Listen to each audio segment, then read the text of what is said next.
The stagecoach rattled westward through the Gallatin Valley on the last day of October 1878. Wind came down from the Absaroka Range carrying the scent of pine resin and the promise of early frost. The sky stretched low and metallic above the grasslands, pressing down on fields of brittle gold and faded brown that ran unbroken to the base of the mountains. Somewhere overhead, a bald eagle cut across the gray, its shadow sliding over the earth like a reminder that out here nature was still the true landlord. Inside the coach, three passengers shared the wooden bench seats. A spectacled merchant slept with a leather case clutched to his chest, chin bobbing with every rut in the road.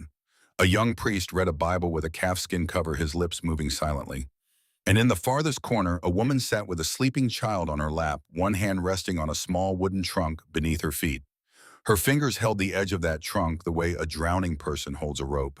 Clara Whitfield was 27 years old and she had been a widow for 4 months. That fact lived on her face if you knew where to look. The faint shadows beneath her hazel-green eyes, the two fine lines between her brows that had not been there a year ago, the way her full lips pressed together in something that was not quite resolve and not quite grief, but something in between. Something that had no name because the language had not yet been invented for what it felt like to bury the man who taught you how to laugh. Her chestnut auburn hair was pulled into a low practical bun at the nape of her neck. Not the careless bun of a girl in a hurry, the deliberate softness of a woman who knew how to take care of herself because she had learned the hard way that no one else would. Loose strands framed her face, catching the thin light from the coach window. At her temples, a thread of early silver grief's calling card. She wore a traveling dress of dark charcoal wool, a brown leather belt cinched at the waist, and low-heeled boots that had carried her across 3 states in 3 weeks. Around her neck, hidden beneath the collar, a thin chain held a gold wedding band. Not on her finger anymore, but still warm against her skin. Still there.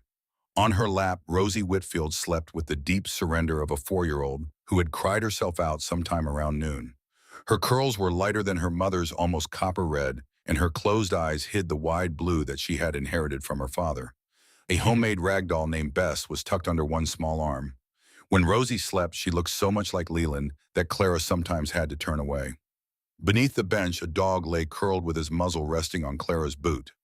Copper was a 6-year-old bloodhound, brown-red with long ears that puddled on the floorboards and sad, wet eyes that missed nothing. He had been Leland's surveying dog, trained to track through dense forest and navigate mountain terrain by scent when visibility failed.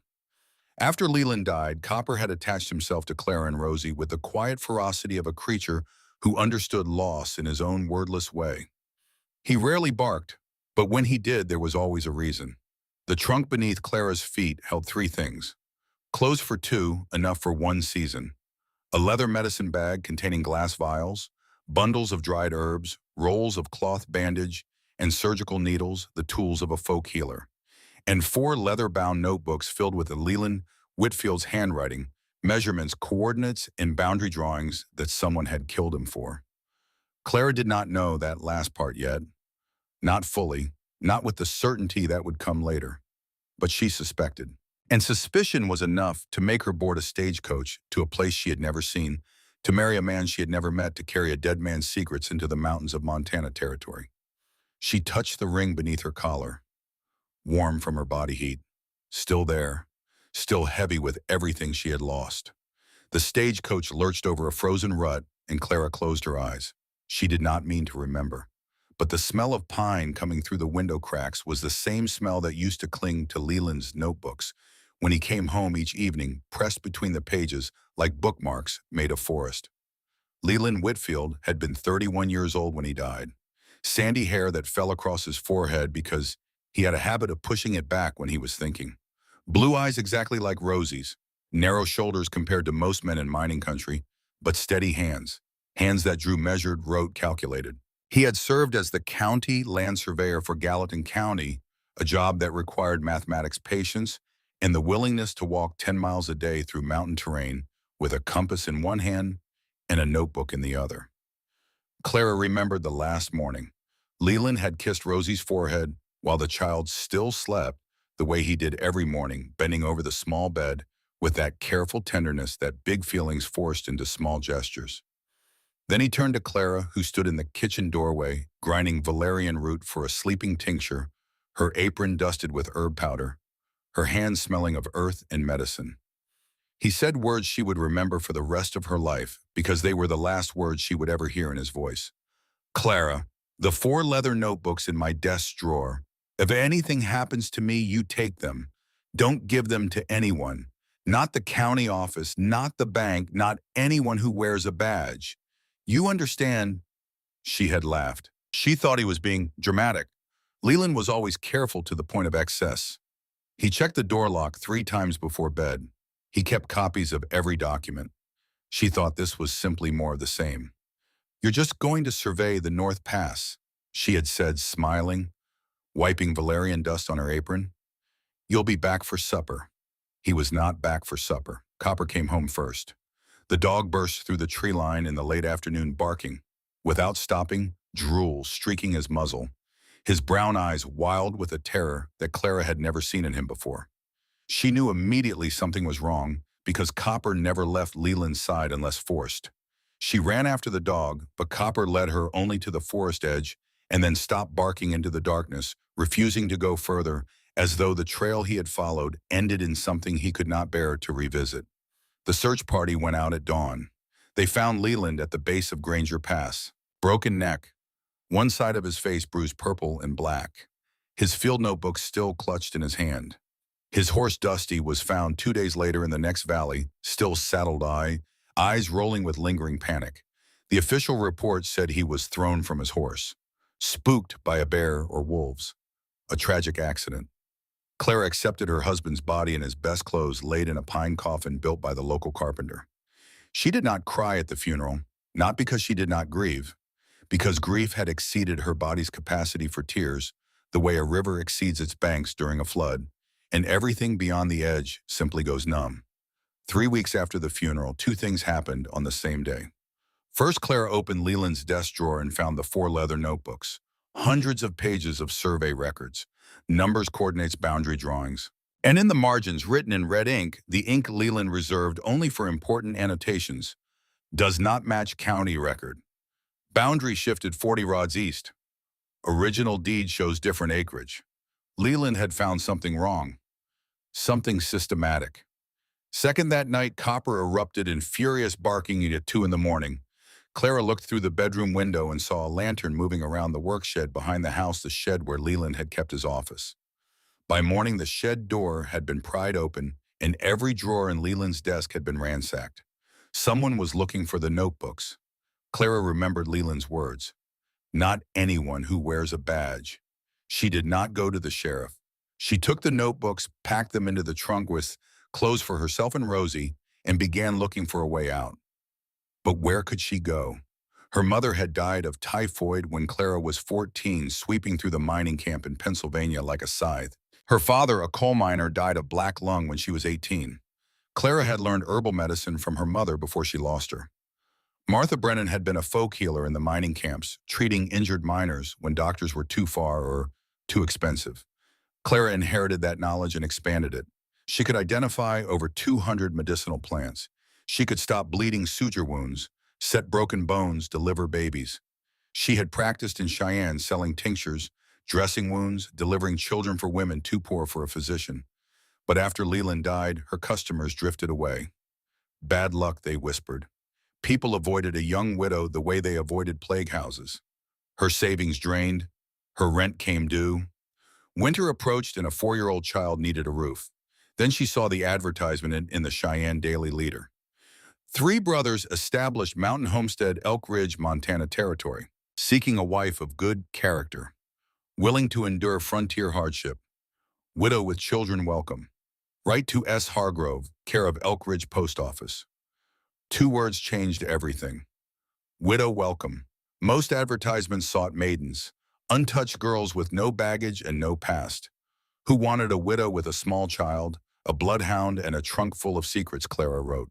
Silas Hargrove wrote back. The correspondence was brief and practical. No courtship, no promises of romance. Just information. 640 acres. 3 brothers need someone to manage the household winters, long and harsh nearest town, 7 miles nearest doctor, 20 miles. That last line she read over and over, nearest doctor 20 miles. With her herbal training, that was not a weakness. That was an opportunity. She was not looking for love. She was looking for distance between herself and whoever had broken into her husband's shed in the middle of the night. The stagecoach stopped in Elk Ridge in the middle of the afternoon. The town was a cluster of perhaps 20 buildings strung along a single dirt road. Margaret Pruitt's post office and general store, a small church with a wooden bell tower, a saloon called the Pickaxe, the sheriff's office in red brick, the sturdiest building in town, and that was not an accident, a blacksmith shop, a two-story boarding house. Behind the town, the Absaroka Range rose like a blue-gray wall, its peaks already dusted white. Clara stepped down from the coach with Rosie on one hip and the trunk at her feet. Copper jumped out behind her and stood alert, his long ears lifted higher than usual for a bloodhound, his nose sampling the unfamiliar air. Clara scanned the street the way she had learned to scan every new place in the past 4 months. Who was watching? Where the nearest exit was. Where it was safest to set Rosie down. The habits of a woman on the run. Margaret Pruitt came out of the store. She was 56, tall, lean as wire, with silver hair pinned high and sharp brown eyes behind small, round spectacles perched on her nose. She wore a white apron over a plain brown dress, her hands still damp from wiping the counter. Margaret had been a widow for 12 years. Her husband had died of typhoid before the railroad reached Montana. She had built her general store from a canvas tent and into the only 2-story wooden shop within 30 miles. In Elk Ridge, Margaret knew everyone, and more importantly, she knew who could be trusted. "Mrs. Whitfield," Margaret called. "Yes, ma'am." Margaret's eyes moved from Clara to Rosie to the trunk to Copper. Then her gaze paused on Clara's neckline, where the thin chain disappeared beneath the collar. She recognized the shape of a ring hanging there, her expression softened by a fraction. The silent acknowledgement between two women who had buried husbands. "The Hargrove boys are waiting at the church. Silas sent word he'd be there." She lowered her voice. "You should know. He's not one for conversation. Don't take it personal." She paused, then added even quieter, "And be careful around Sheriff Prescott. He asks about every new face in town. Every one." Clara carried Rosie across the dirt road toward the church, past the saloon where men glanced through the window, past the blacksmith where the hammer paused one beat, then resumed. She felt the whole town watching. In a place like this, a strange woman arriving was an event. A young widow arriving to become mail-order bride to the 3 Hargrove brothers was a topic for a month of talk. Silas Hargrove stood in front of the church, one boot. On the lower step, his hat held in his hand. Clara saw him before he saw her, and her first impression was not about his appearance. It was about stillness. He stood the way a ponderosa pine stands. He did not need to prove his presence. He simply was. He was tall, 6'5" at least, with broad shoulders that tapered to a lean, hard waist. The kind of muscle carved by 15 years of climbing mountains and felling timber, not by vanity. His hair was dark brown, nearly black, tied back in a low leather thong at his neck, with threads of premature silver at the temples. 37 years old, but his temples said 40. His beard was cropped short and followed the hard line of his jaw.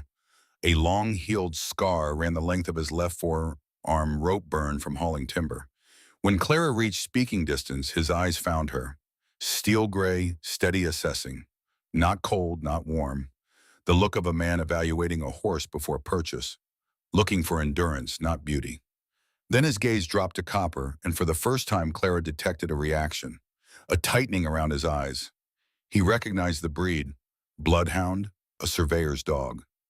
Caleb Hargrove was different from his brother in every visible way. Shorter by 2 inches, but wider through the chest and shoulders, built like a barrel, with hands so large they seemed made for a different scale of man.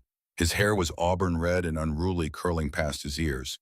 He wore a thick mustache, but no beard, which revealed a wide jaw with a cleft chin. His eyes were deep forest green with laugh lines at the corners that his brother's eyes lacked. He walked with a slight limp in his right leg, an old logging injury, but his movements carried an ease that Silas did not possess. Caleb was the first to crouch down. Not to Rosie's level, but to Copper's. He extended the back of his hand, not the palm, the gesture of someone who understood animals, allowing the dog to smell without feeling threatened. Copper sniffed, and his tail gave a slow, cautious wag. "Good dog," Caleb said softly. Then he looked up at Rosie on Clara's hip. "Well now, that's a fine doll." She got a name. Rosie, who was typically silent around strangers, looked at Caleb with her wide blue eyes. "Bess," she said quietly. "Bess, that's a strong name." Caleb nodded seriously as though speaking to an equal. Nolan stood farther away, leaning against the church column, hands in his pockets. He was the youngest at 29, the shortest of the brothers at 6'1", but quick and wiry, where his brothers were broad. His sandy brown hair was sun-bleached, almost golden at the temples, and his eyes were a striking pale wolf gold, inherited from their mother. He was clean-shaven, with angular features, sharper than his brother's, a face that would look more at home in a city than on a mountain. His eyes did not meet Clara's. They looked south toward the horizon, toward the road that led to Helena and the world beyond. "Nolan," Silas said. One word, but waited. The youngest brother turned, gave a curt nod. "Ma'am." Then his gaze slid down to the trunk at Clara's feet and lingered there longer than politeness allowed. Silas stepped forward. "Mrs. Whitfield, I'm Silas. You've met Caleb. That's Nolan. You've read the letters. You know what this is." "I do," Clara said. Her voice was calm despite her heartbeat. She was not a trembling girl confronting strange men for the first time. She had stood beside a man, shared a bed, carried a child, buried a husband. She knew what men were. The question was not whether she feared them. The question was whether she could trust them. "7 miles to the homestead," Silas said. "Storm coming tonight. Let's move." He did not help her into the wagon, not out of rudeness. He had watched her long enough to know she did not need help. Caleb lifted the trunk into the back. Nolan mounted his own horse and rode behind separate. On the road to the homestead, Caleb sat in the wagon bed with Rosie telling her in a low, warm voice about the animals on the ranch. Copper lay at Caleb's feet instead of Clara's, choosing the new person's proximity over his owner's, something he had never done before. Clara noted it. If Copper trusted someone, that person was worth considering. She sat beside Silas on the bench. Silence. Then Silas asked without looking at her, "Your letter said you know healing, medicine." "My mother was a folk healer in the coal mining camps of Pennsylvania. She taught me from the time I could walk. I know over 200 medicinal plants. I can stop bleeding, suture wounds, brew fever remedies, and deliver babies." "Nearest doctor is 20 miles, Silas said. Not repeating information, acknowledging value. 19, Clara corrected. I measured on the map. Something crossed Silas's face that might have been the beginning of a smile. It did not arrive. The Hargrove homestead sat in a narrow valley between two ridges covered in ponderosa pine. The gate was built of 2 large pine posts with a crossbeam carved with the word Hargrove in knife strokes softened by years of weather. The cabin was a 2-story log structure, solid, well-built by 3 pairs of hands over many years. Downstairs, a large kitchen with a cast-iron stove, a sitting room with a stone fireplace, a storage room. Upstairs, 3 bedrooms. Silas showed Clara and Rosie to the smallest bedroom, Nolan's room, which had been cleaned for their arrival. The bed was made with military precision, blankets folded square. On the windowsill sat a small vase of wildflowers already wilted. Who had placed them there? Silas was too rigid, Nolan too indifferent. Clara guessed Caleb. Copper followed Clara upstairs, circled the room once sniffing each corner, then lay down across the doorway. Guarding, an old habit from the days he accompanied Leland into the field. The first supper was venison stew with potatoes and coarse bread. Caleb had cooked. It was not bad, but Clara immediately assessed the kitchen. The pantry was disorganized, the only seasonings were salt and pepper, and basic preservation supplies were missing. 3 men living too long without a woman's practical management. The meal passed mostly in silence. Caleb cut Rosie's meat into small pieces without being asked. Clara noticed, and she noticed something else too. When Caleb passed the breadboard, he did not glance at the menu list that Margaret had written on a slate hanging in the kitchen, even though he walked past it 3 times. She filed that observation away without understanding why it mattered. Silas spoke about arrangements. He handled livestock and land. Caleb handled repairs building the dairy. Nolan handled timber and woodwork. Clara would manage the house, the supplies, the books, and anything that needed reading or writing. And the marriage, Clara asked directly. Silas did not blush, but his jaw tightened. The marriage is a legal arrangement. You'll have my name, my protection, and a share of the property. Beyond that, he looked toward the window. We don't presume anything. Clara understood. He was not expecting love, not expecting a shared bed, not expecting anything beyond cooperation. She exhaled, not quite relief, but close. Fair enough, she said. Beneath the table, her hand found the ring on the chain. Beneath the table, Copper settled his head on Silas's boot. Silas looked down, surprised, but did not move his foot. The dead man's dog had chosen to rest beside him. What that meant, neither of them said aloud. Clara did not sleep that first night. Rosie curled beside her, breathing evenly. Copper lay across the doorway. Wind pressed against the cabin, the first frost of the season, and the log walls creaked softly in the cold. Then she heard voices, low murmured from downstairs. In the mountain silence of night, sound traveled through wooden floors more clearly than the speakers realized. Silas. She's here now, that's done. Caleb. She's got a child, Silas, a little girl who hasn't smiled in months. This isn't just a business arrangement anymore. A long silence from Silas. I know, Caleb. Did you tell her, Silas? Tell her what, Caleb, about the letters from the county office, about why we really needed someone who could read land records. A longer silence. Clara held her breath, chest hammering. Silas barely audible, the surveyor's widow. Of all people, if Prescott finds out she's here, Caleb, then we deal with it. We've dealt with worse. Silas, not like this, not with a woman and a child in the house. Then footsteps, a door closing. Silence again. Clara lay motionless, eyes wide in the darkness, heart pounding in her ears. The surveyor's widow. They knew. Not just that she was a widow. They knew she was the wife of the surveyor. And they had their own reasons for accepting her reasons connected to letters from the county office and someone named Prescott. Her hand slid to the edge of the bed where the trunk sat in shadow.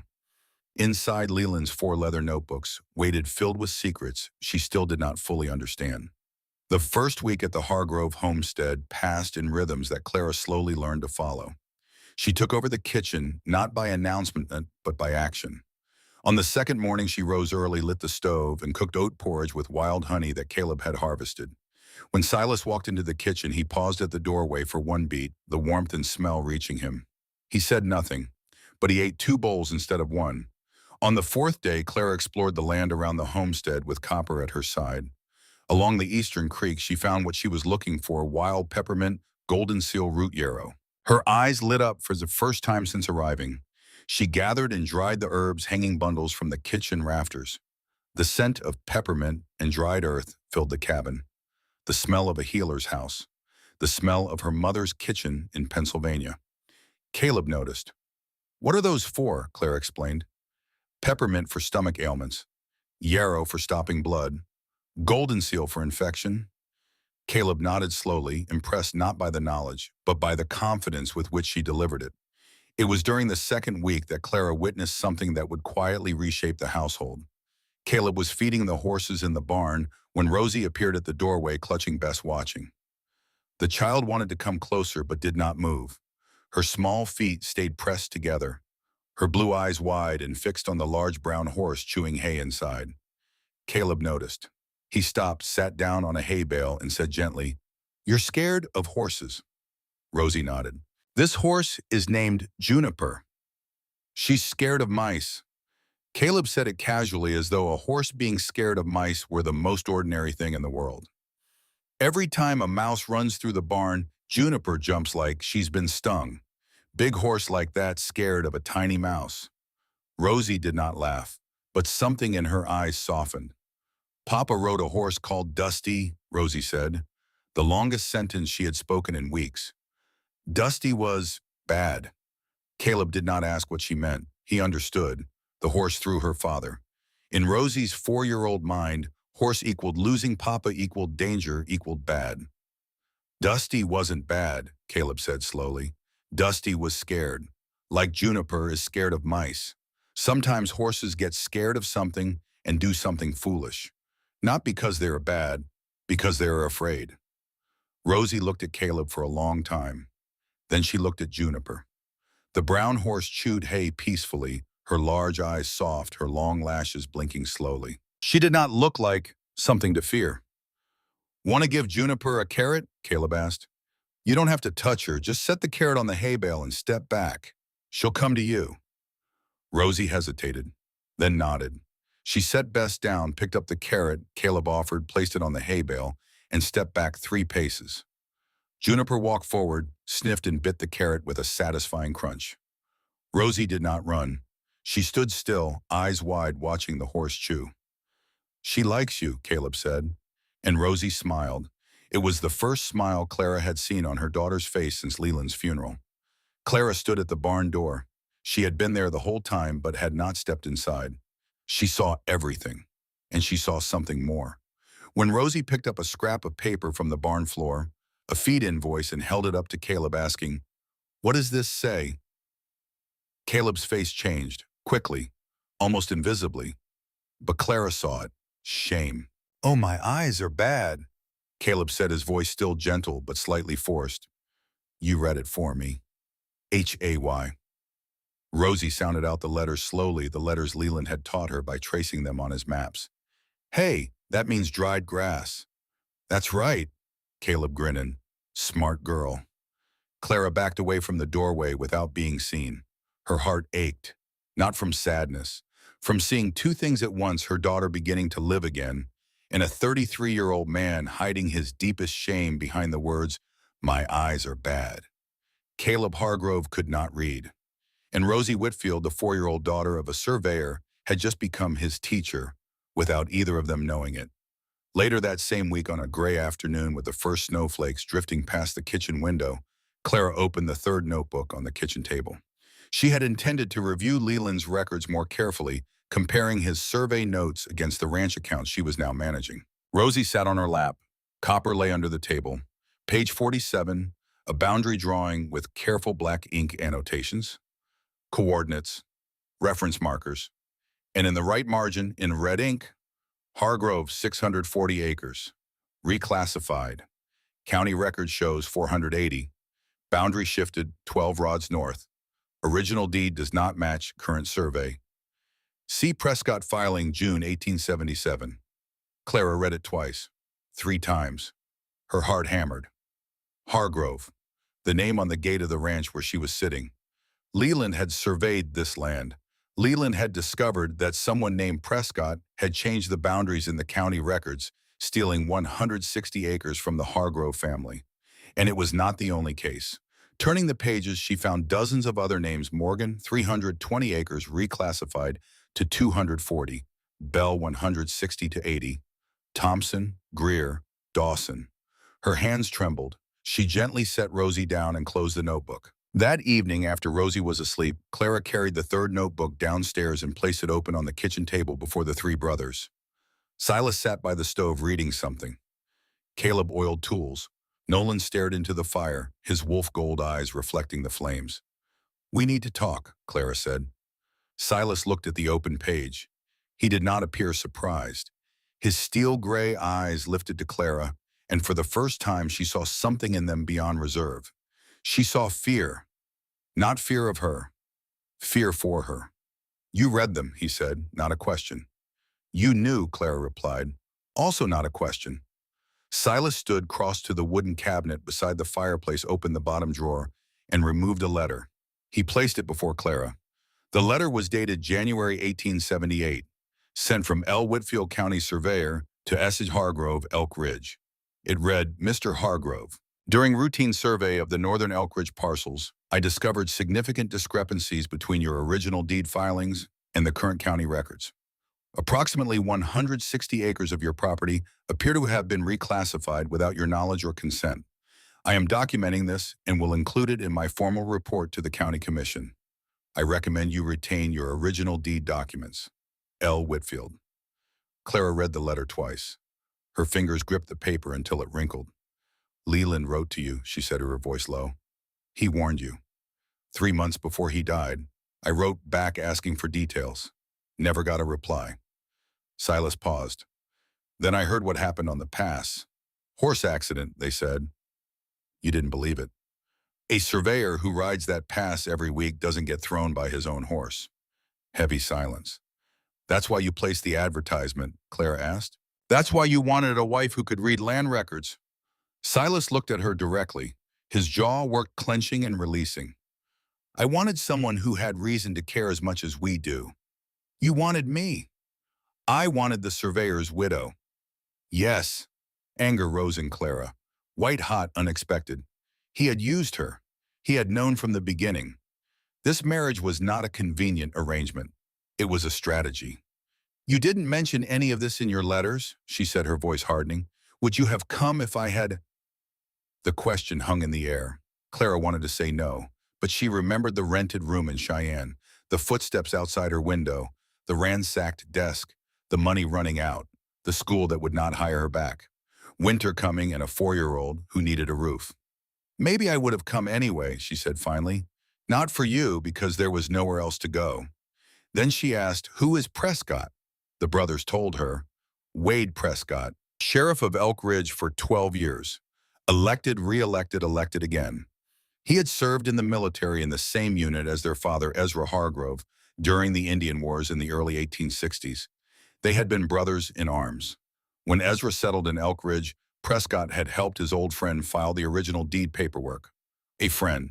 Then Prescott became sheriff, and over 12 years power transformed him from friend to thief.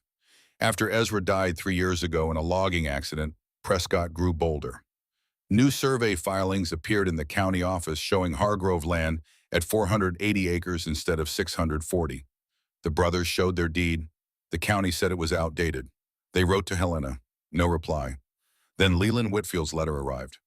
Clara opened all 4 notebooks and laid them across the kitchen table. She explained slowly, carefully, page by page, 23 families over 4,000 acres, all reclassified and transferred to something called the Montana Pacific Development Company, all authorized by one signature, W. Prescott.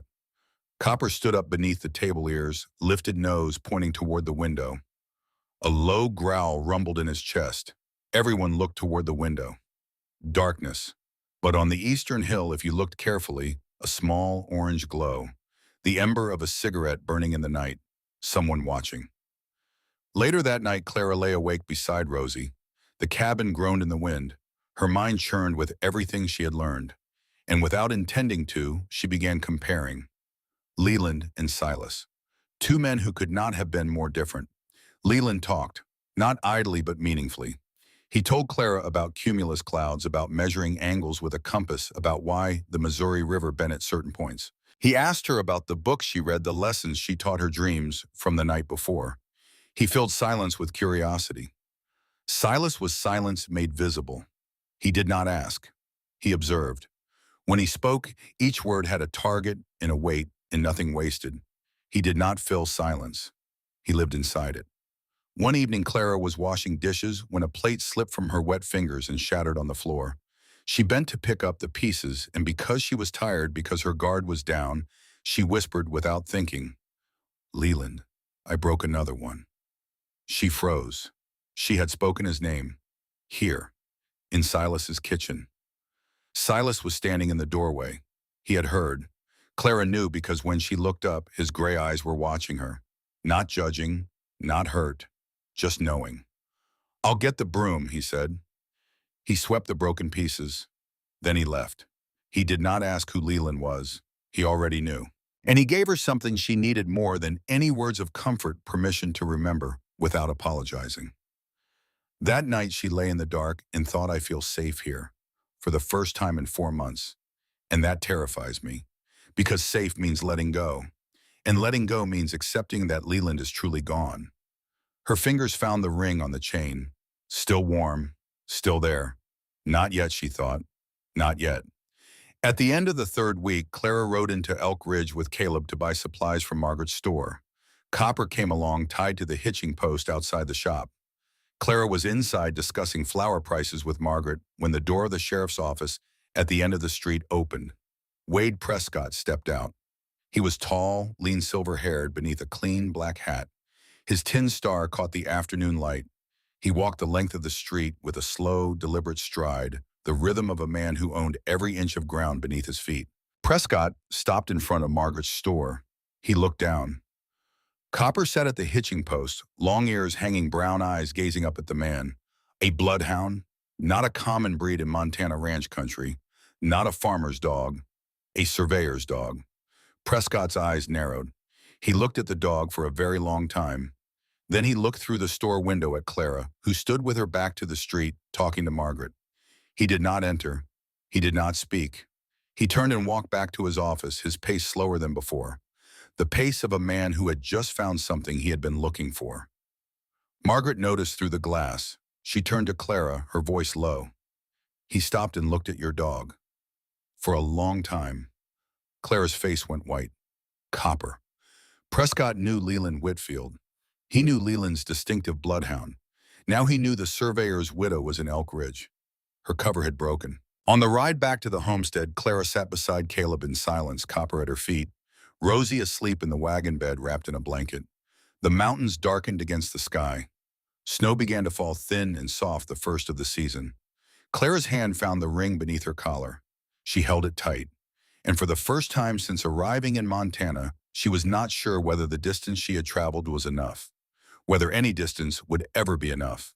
The wind picked up as they turned through the Hargrove gate. Behind them, the road to Elk Ridge disappeared under a thin white sheet of snow, erasing their tracks, erasing the path back to the world Clara had left behind.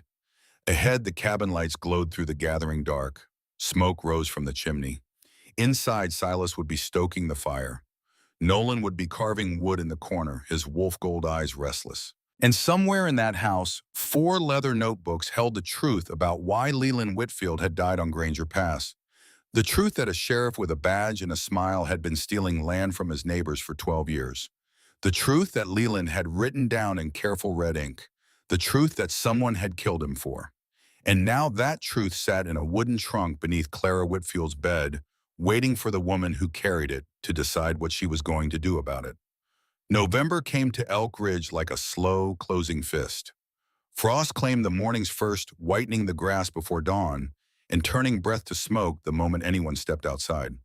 The Absaroka peaks disappeared behind walls of iron cloud, and the wind shifted north, carrying a cold that was not just temperature, but temperament, the kind of cold that tested whether a person truly belonged on this land or was merely visiting. After Prescott recognized Copper in town, everything on the Hargrove homestead changed. Not loudly, not dramatically. The way a river changes when the current beneath the surface shifts direction while the surface remains calm. Silas began checking the fence lines each morning, not for damage, for tracks. He carried his rifle when he rode out to the pastures, something he had only done during bear season. For the first time since the brothers had built the cabin, he locked the front door at night. Clara changed too. She began hiding the survey notebooks in different locations each evening. One inside the flour bin, one beneath a loose floorboard in the bedroom, 2 inside a sealed wooden box that Nolan built into the wall of the storage room. Nolan had not asked why she needed a hidden compartment. He simply built it when she asked the first thing he had done for her, without reluctance. Then the small things started. On the first day, the south gate was found open. The wooden latch had been lifted, not broken. No cattle were missing, but the message was clear. We can get in.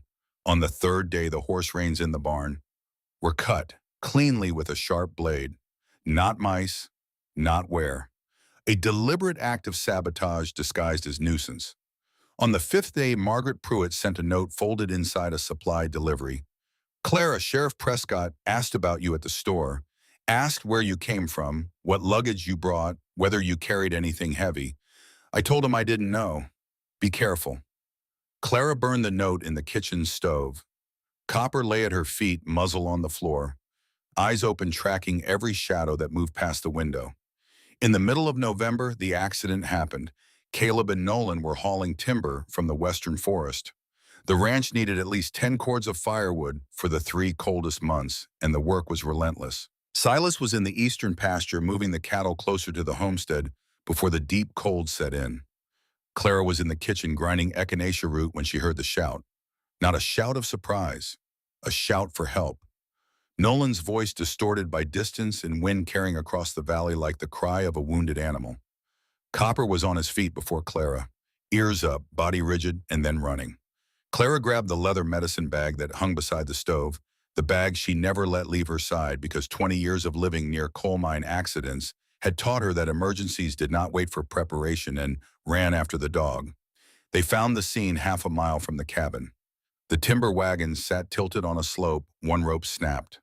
Caleb lay on the frozen ground, his right leg tangled in the broken rope, and a fallen pine log had slid down the slope and sliced deep into his right thigh. The wound was long, nearly a handspan muscle torn open to the layer just above bone, blood soaking through his trousers and spreading dark across the snow. Nolan knelt beside his brother, hands red and wet, face the color of the snow around him. The rope snapped. The log slid. I couldn't stop it. Clara, the blood won't. Clara dropped to her knees beside Caleb. His green eyes were open, bright with pain, but conscious. His lips were pale from blood loss. His hands gripped a haystack, knuckles white.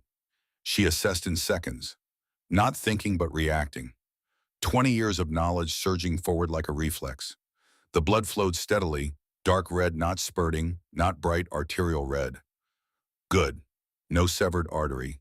But a large vein was likely damaged, and at this rate of loss, she had 15 minutes before Caleb would be in real danger. Nolan, run to the house. The large pot of boiling water on the stove. The whiskey bottle on the shelf. Every clean cloth you can find. Now. Do not stop. Nolan ran, stumbling over frozen ground but not falling. Clara tore Caleb's trouser leg open with the small knife she always carried. Her mother's knife, thin steel blade, sharper than any kitchen tool. The wound gaped red beneath, deep but clean-edged, muscle cut nearly to bone, but bone intact. Venous bleeding steady and relentless. She pulled her own leather belt free, the belt her mother had passed down to her, thick cowhide with a brass buckle, and wrapped it around Caleb's iron thigh above the wound, pulling it tight as a tourniquet. Caleb groaned through clenched teeth, his back arching, but he did not scream. A man who had once had a tree crush his kneecap knew how to endure pain. Look at me, Clara said in the voice her mother had used when miners were panicking.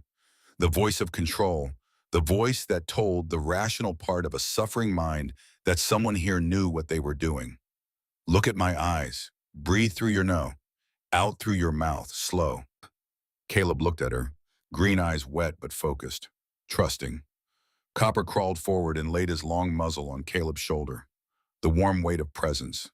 The dog knew how to comfort because he had been comforting Clara for 4 months. Nolan returned gasping, carrying the steaming pot wrapped in cloth, the whiskey bottle tucked under one arm, clean rags over his shoulder. Clara washed her hands with whiskey. The sting was sharp, but whiskey was cleaner than anything else available. She poured whiskey over the wound. Caleb made a sound deep in his chest, every muscle rigid, but he held still. She sprinkled yarrow powder from her medicine bag across the wound surface. Yarrow constricted blood vessels and slowed bleeding. Then she applied a thin layer of the wild honey that Caleb himself had harvested the week before. Honey was a natural antiseptic knowledge her mother had learned from a Cherokee midwife in the mining camps of Pennsylvania. Nolan, hold his leg. Don't let it move. Clara drew the surgical needle from her leather kit. Curved steel threaded with catgut. She dipped it in the boiling water for 30 seconds. Then she began to suture. 12 stitches, each one precise, even spaced, placed with the steady hand of a woman who had sewn hundreds of wounds shut in mining camps and frontier towns. Caleb ground his teeth, but did not flinch. Nolan held the leg, face turned away, but hands steady. When Clara tied the final knot, she sat back on her heels, hands bloody to the wrists, face calm but sweat beading on her forehead in the cold air. She brewed a pain remedy from white willow bark boiled in water, nature's aspirin, and added a few drops of laudanum tincture from her emergency supply. Drink, she told Caleb. He drank, grimacing at the bitter taste. The medicine began working within minutes. His eyes softened, his jaw unclenched. Clara wrapped the thigh in clean cloth bandage firm, but not too tight. Then she sat down on the snow beside Caleb, allowed herself 1 second of trembling in her hands and stopped. Your leg will be fine, she said with certainty. No infection, no severed tendon, 2 weeks of complete rest. Complete. No barn, no stairs, 4 weeks of light activity, 6 weeks back to normal. I'll change the dressing daily. Nolan sat heavily on the frozen ground. I thought his leg would... He'll limp more than before, Clara said honestly. She never lied about medical matters. But he'll keep the leg. A town doctor might have cut. I don't cut when I don't have to. When Silas returned that evening and saw Caleb in bed with his thigh bandaged, he looked at Clara. Looked at her hands, where dried blood still showed beneath her fingernails despite washing. Looked at the herb bundles hanging in the kitchen. Looked at the pot of willow bark tea steaming on the stove. Nearest doctor is 20 miles, he said. 19, Clara corrected. But nobody needs a doctor when they have me. Not arrogance, fact. And Silas, a man who judged by action and not by words, gave one slow, deep nod. From that night forward, when Clara spoke, all three brothers listened, not because she was Silas's wife, because she had proven her value with bloody hands and 12 stitches that saved a man's leg. During the 2 weeks Caleb spent recovering in bed, Rosie became his unexpected companion. Each afternoon, the 4-year-old carried her chalk slate, the one Nolan had built for her, into Caleb's room and sat cross-legged on the mattress beside him. "Uncle Caleb, I'll teach you to read," Rosie announced one afternoon, as casually as asking if he wanted a carrot. Caleb looked at the child, the warmth drained from his face, replaced by something Clara recognized from the barn that day. Shame. The shame of a grown man being exposed by a child's innocent observation. "Who says I can't read?" he asked, forcing lightness into his voice. "You always ask Uncle Silas to read things, and you don't read Miss Margaret's list on the kitchen board." Rosie said it simply, without judgment, without cruelty, the pure observation of a 4-year-old. Caleb glanced toward the door, checking that no one was listening. Then he looked back at Rosie. "My mama died before she finished teaching me," he said quietly. "Then I got too busy. Mama says letters are easy. Papa taught me on his maps." Rosie opened her chalk slate. "A is this one. A is for apple." Caleb looked at the letter A. Then he looked at Rosie, the child who had lost her father, who had been nearly silent for 4 months, who was now sitting on his bed teaching him the alphabet with the earnest gravity of a tiny schoolteacher. And he saw in her blue eyes Leland Whitfield's eyes, not pity. Joy, the pure joy of a person who has something to give. Rosie needed to teach. Caleb needed to learn. Both of them needed a reason to open up. And the alphabet, the simplest thing in the world, became the bridge. "Ah," Caleb repeated. "A is for apple." Clara stood outside the bedroom door, back against the wall, both hands pressed over her mouth. She wept without sound. Not from sadness, from witnessing two beautiful things at the same time. Her daughter finding her voice again, and a man who had hidden his deepest shame for 33 years, finally letting someone in. It was late November when Clara first noticed Copper's strange reaction to Nolan. The youngest brother had returned from a 2-day trip to a neighboring town for building supplies. When Nolan walked into the kitchen that evening, Copper, who had been sleeping by the stove, sprang to his feet. The dog moved toward Nolan and began sniffing his coat with unusual intensity. Ears forward, body stiff, the distinctive Bloodhound response to a scent of significance. Something on Nolan's clothes that did not belong. The smell of expensive cigar tobacco and cologne. Things no one in Elk Ridge or any neighboring ranch town used. City smells, the smell of someone from outside. Clara watched. She said nothing, but she filed the observation. Nolan had met someone beyond the homestead, someone who wore cologne and smoked fine cigars, someone from a different world. The following week, Clara found her chance to speak with Nolan privately. He was in his woodshop behind the barn, working on a delicate music box, his craftsman's hands shaping wood with a precision that his brother's broader skills could not match. Clara mentioned his talent, his longing for San Francisco. Nolan relaxed and told her about Emmett Crane, a commercial representative, who had offered to buy land information in exchange for a train ticket to San Francisco and an introduction to a cabinet makers guild. Clara kept her expression neutral, but inside her heart hammered.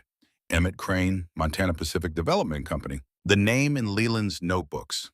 The company that received every acre of stolen land.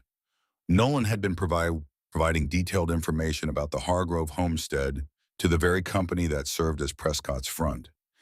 And he did not know. She told Caleb first, while Caleb lay in bed, recovering, his face going gray as he listened.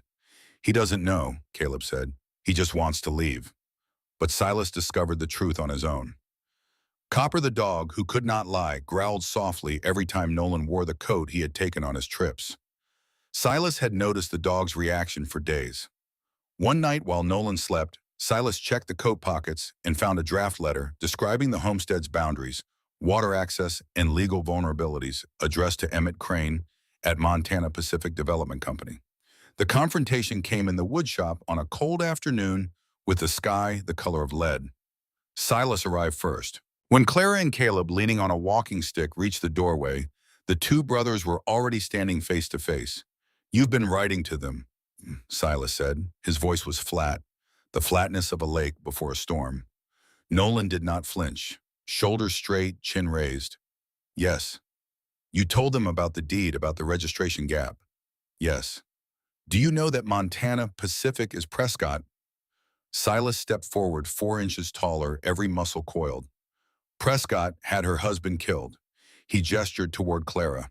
"Prescott is stealing our land, and you handed him the keys." "I didn't know." Nolan's voice cracked. And in that moment, he was no longer the restless 29-year-old chafing against his life. He was the boy who had stood watching a pine tree fall on his father, hands shaking, eyes wide with the horror that had never fully left. "I didn't know, Silas. I swear to God." Silas grabbed Nolan's collar. Caleb called out from the doorway, "Silas, stop." Clara stepped forward. She did not speak. She reached into her apron pocket and pulled out the last letter Leland had ever written to her. Not the survey notebooks. The personal letter she had found in his nightstand drawer. The letter he had written the night before he died. The letter she had kept separate and private. "Clara, my love, if you are reading this, it means I did not come home.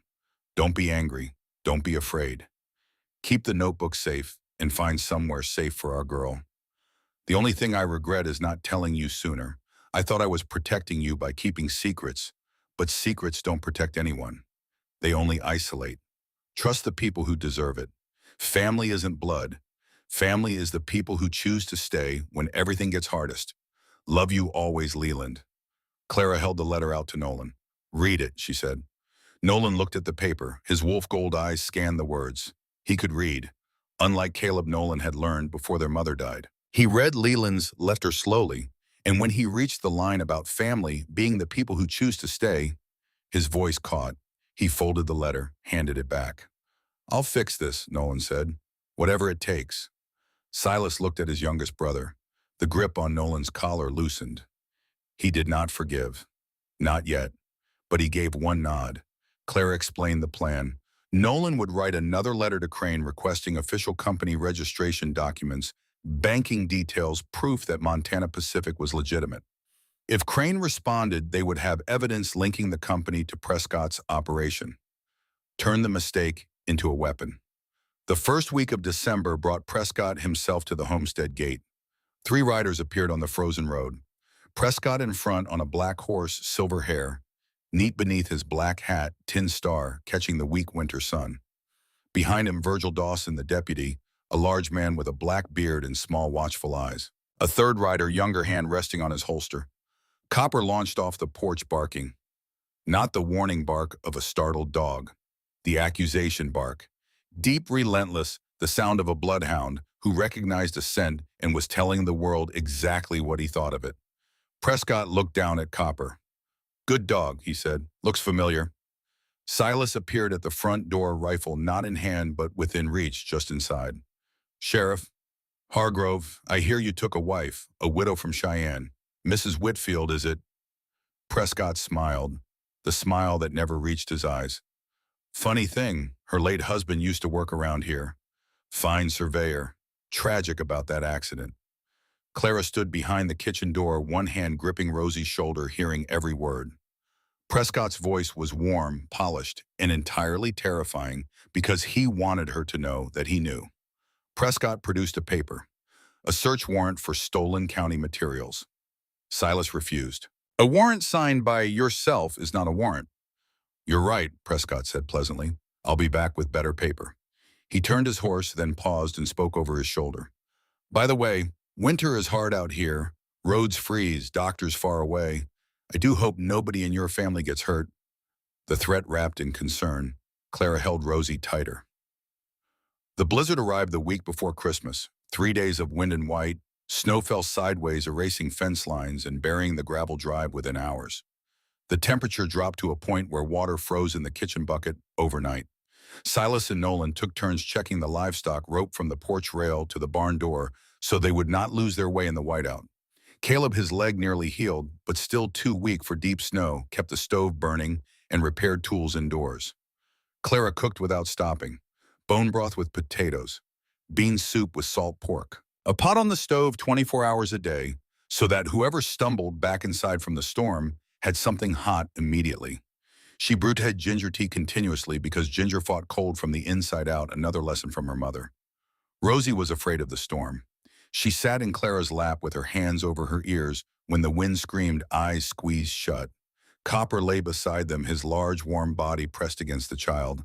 Sometimes Rosie leaned into Copper instead of Clara, and Clara allowed it because the dog gave the child something Clara could not calm without words.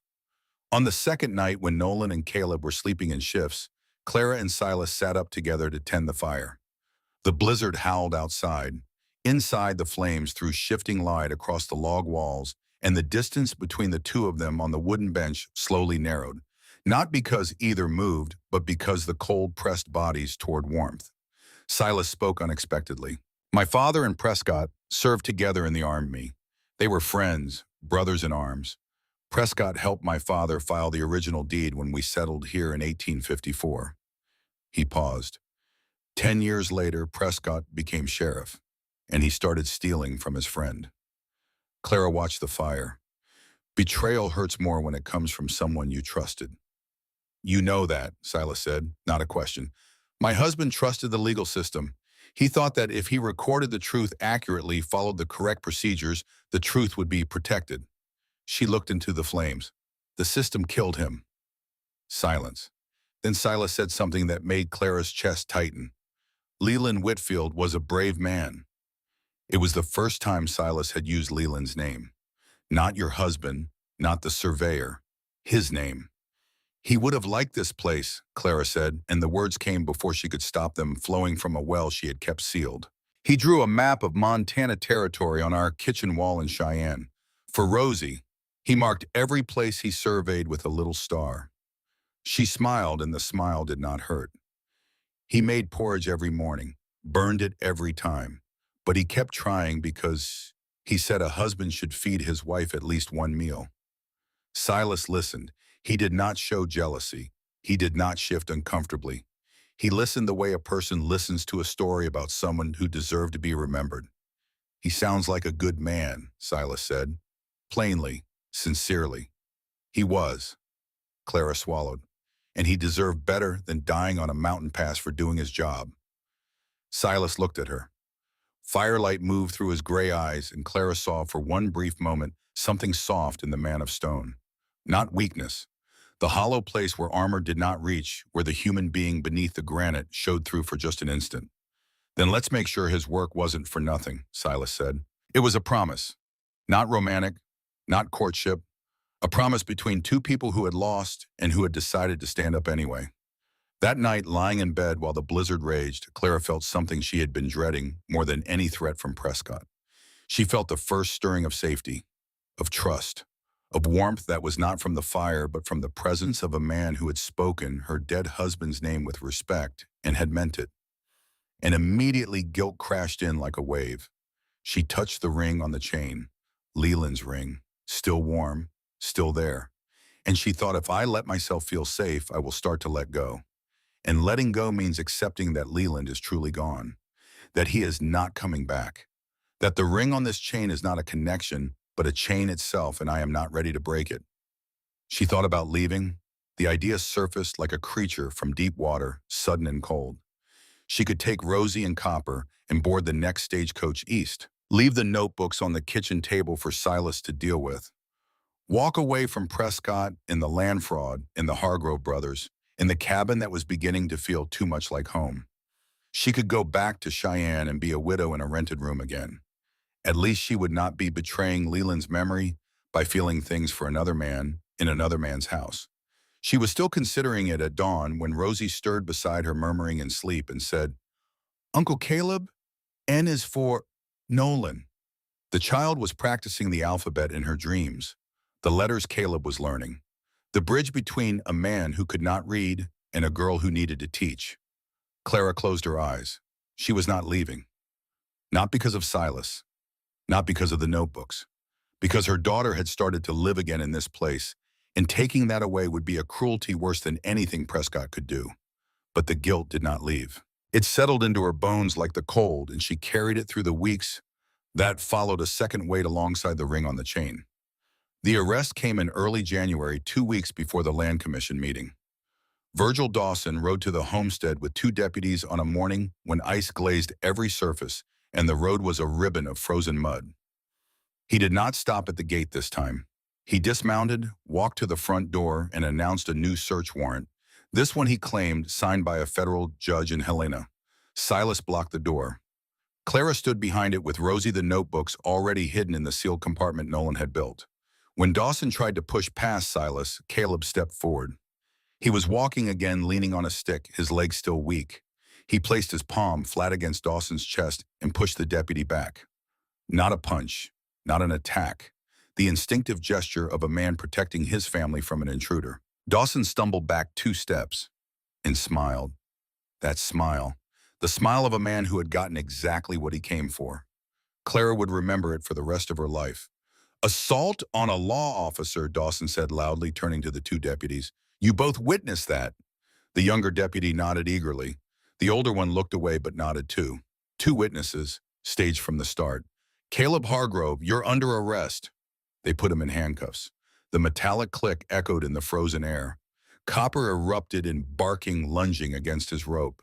Clara grabbed the dog's collar and held on because if Copper bit a deputy, they would shoot him, and she would lose one more thing that Leland had left behind. Then the front door opened.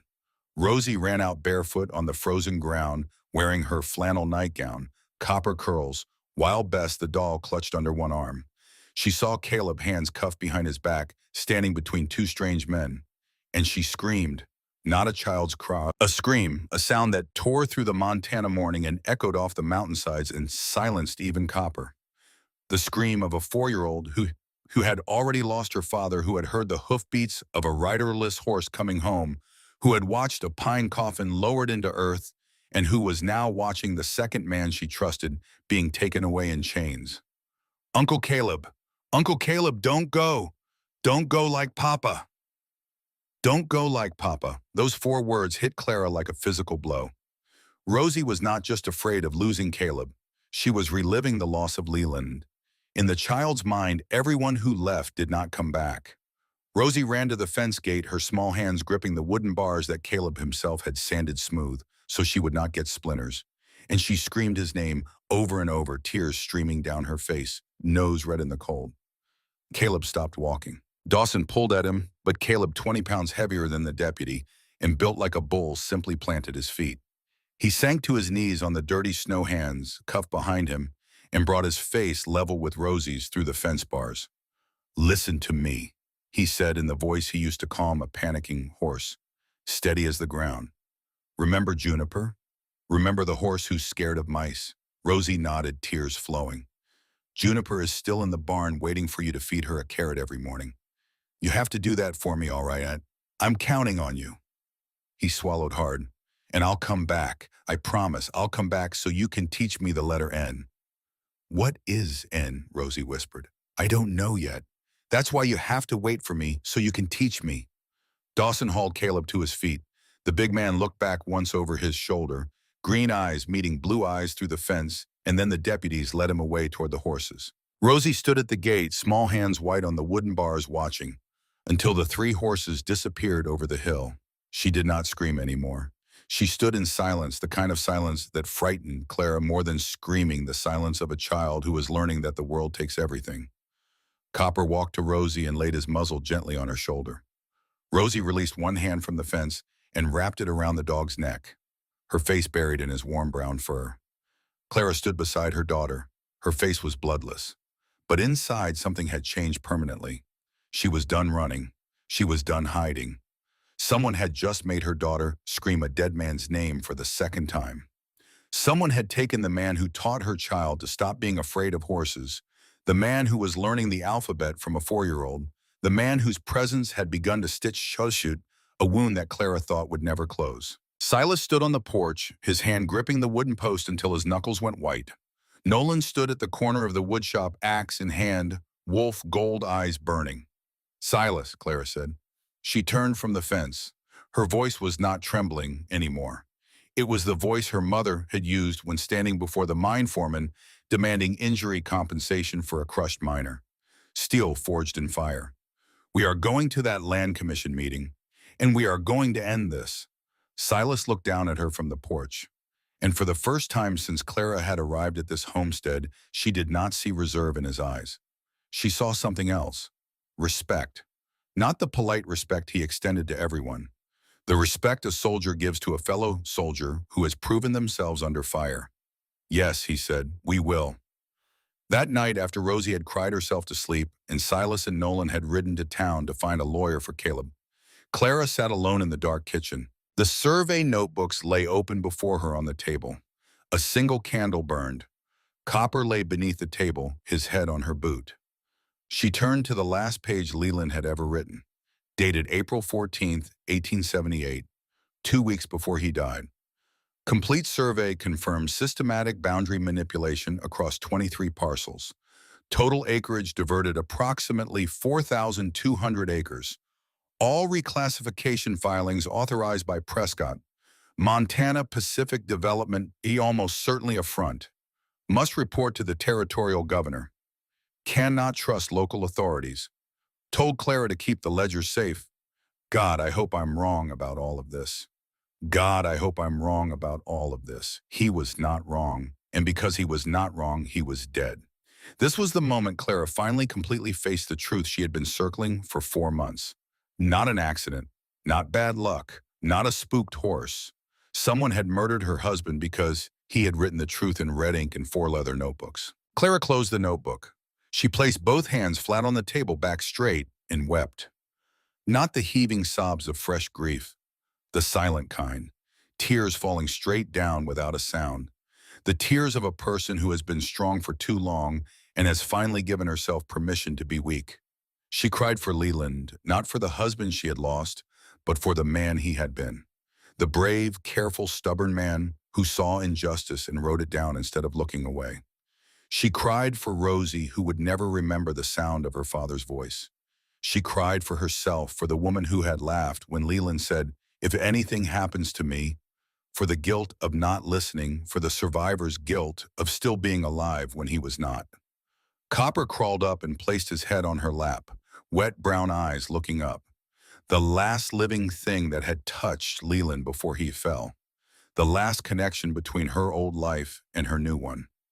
Then she wiped her eyes. She stood. She fed the stove. She boiled water. When Silas and Nolan returned in the late hours, Clara was sitting at the kitchen table, notebooks open, pen and ink beside her, and a list written in her clear, precise hand. Evidence for Land Commission hearing, January 15th, 1879. Silas looked at the list, looked at Clara, looked at her red but dry eyes. "My husband died for this," she said. "I'm not running anymore." The candle flickered. Outside, snow fell on Elk Ridge, covering everything in silence. And in the kitchen of the Hargrove homestead, a widow who'd been running for 4 months planted her feet on the wooden floor and decided to stop. Not for Silas, not for the brothers, not even for justice. For Leland, for Rosie, for the truth in red ink that someone had tried to bury on a mountain pass. She touched the ring beneath her collar one more time. Still warm, still there. But for the first time, the weight felt different. Not an anchor pulling her backward toward grief. A compass pointing her forward towards something that looked from a great distance like the beginning of courage. 10 days before the Land Commission hearing, Margaret Pruitt arrived at the homestead with a delivery of flour and salt and something far more valuable. Information. She stood in the kitchen with her coat still buttoned, her spectacles fogged from the warmth of the stove, and spoke in the low, careful voice of a woman who had survived 12 years of widowhood by knowing exactly when to whisper and when to shout. "There is a man," Margaret said, "up past Granger Pass, lives alone in a dugout cabin. Name is Josiah Finch. Everyone in Elk Ridge thinks he's crazy, talks to himself, Hoards animal skins. Comes to town maybe twice a year to trade furs for salt and tobacco. Clara set down the jar she was holding. Why does he matter? Because Josiah Finch used to be a deputy sheriff, served under Prescott for 8 years. Then one day last spring, right after your husband died, Josiah turned in his badge and walked into the mountains. No explanation, no notice. Just gone. Margaret adjusted her spectacles. Prescott spread the word he had gone soft in the head, made sure nobody in town would take him seriously if he ever talked. Clara felt the hair rise on the back of her neck. A deputy who resigned the same week Leland died. A man Prescott had deliberately discredited. Not a random hermit who happened to witness something. A man who had been inside the system and had walked away. He saw what happened to Leland, Clara said. Not a question. Last spring when I took supplies up to him, he said something strange. He said, I saw what they did to the map man, and nobody asked me. Margaret looked at Clara steadily. He called your husband the map man. Clara stood up. I need to talk to him. It's a 2-day ride in this weather. The pass is icy. Then I'll need a good horse and a warm coat. Silas did not agree at first. The pass was dangerous in winter. Clara should not go alone. Then come with me, she said. He looked at her for a long moment, then he nodded. They left the homestead at dawn, leaving Nolan to watch over Rosie and the ranch. This was a test of trust that both Clara and Silas understood without discussing. Nolan staying behind with the child of the woman whose husband he had unwittingly helped in danger. Redemption measured not in words, but in responsibility. Copper ran alongside the horses, his bloodhound nose reading the frozen landscape like a map written in scent. They rode through meadows glazed with ice up pine-covered slopes where the trail narrowed to a thread between snowdrifts into the high country, where the air thinned and the silence became something you could feel pressing against your eardrums. They camped one night beneath a rock overhang. Silas built a small fire. Clara brewed coffee in a tin pot. Copper lay between them, sharing warmth. By the firelight, Silas told her something he had never shared before. About his mother. Anna Hargrove had come to Montana from Copenhagen in 1848, answering an advertisement placed by a young homesteader named Ezra Hargrove. She had been a mail-order bride 30 years before Clara. My mother arrived with one dress and a Bible, Silas said, staring into the fire. She built this family from nothing. Like me, Clara said quietly. No, Silas replied. She didn't carry 4 notebooks that could bring down a sheriff. A beat of silence. You're stronger than my mother was. It was the largest compliment Silas Hargrove had ever paid anyone. Clara understood its weight and she nodded. She told him about Leland, not the grief this time, but the life. How Leland drew a map of Montana territory on their kitchen wall in Cheyenne, marking every place he surveyed with a small penciled star. How he read Whitman's poetry to her before sleep, his voice low as though embarrassed that anyone might overhear a surveyor reciting verse. How he made porridge every single morning and burned it every single time but never stopped trying because he believed a husband should cook for his wife at least once a day. Silas listened without interrupting, without jealousy, without discomfort. He listened the way one listens to a story about someone who mattered and whose mattering should not be diminished. He sounds like a good man, Silas said. Simply, truly, he was, and he deserved better than dying on a mountain pass for doing his job correctly. Then let's make sure his work survives him. In that moment by the small fire under the rock overhang, with the stars of Montana burning cold and white above them, Clara understood something that had been forming beneath her grief for weeks. She did not need Silas to replace Leland. Leland was Leland irreplaceable, unrepeatable. The man who taught her that love could be quiet and detailed and full of penciled stars. Silas was someone else entirely, a different world, a different kind of strength. And perhaps her heart was large enough for both, for the memory and for the present, for what she had lost and for what might yet begin. She did not say this, not yet, but she felt it, and feeling it did not hurt. The next morning as they rode through Granger Pass itself, the narrow trail where the slope dropped away to a 30-foot fall on one side, Copper stopped. The dog stood rigid, nose lifted, entire body locked in the posture that Clara had seen hundreds of times when Copper found a trail. But this was different. Copper was not tracking a living scent. He was finding the ghost of one. He walked slowly to the edge of the trail, looked down the rocky slope, and let out a sound that Clara had never heard from him before. A howl, low, long, mournful. The sound a bloodhound makes when he finds a trail of someone who has been gone for a very long time. This was the place where Leland had fallen, where his horse Dusty had been spooked, where his neck had broken on the granite below, where Copper had stayed beside him until the dog could no longer bear it and had run home barking to the wife who did not yet know she was a widow. Clara stopped her horse. She looked down the slope. Gray granite, dead brush, patchy snow, ordinary ground that held nothing visible, no marker, no memorial. Just rock and earth in the memory of a man who had been brave enough to write the truth and foolish enough to think the truth would protect him. "I know Copper," she whispered. "I know." Silas rode closer, not touching, not speaking, just present, close enough that she could feel him there without being overwhelmed. He understood that some grief required only a witness, not a healer. They rode on. Josiah Finch's dugout was carved into a hillside above the pass. A small wooden door, a roof of packed earth and dead grass smoke rising from a crude clay chimney. Animal skins hung from poles around the entrance, deer, mink, rabbits swaying in the wind like the pelts of ghosts. A wooden trap was set near the doorway. Josiah did not trust visitors.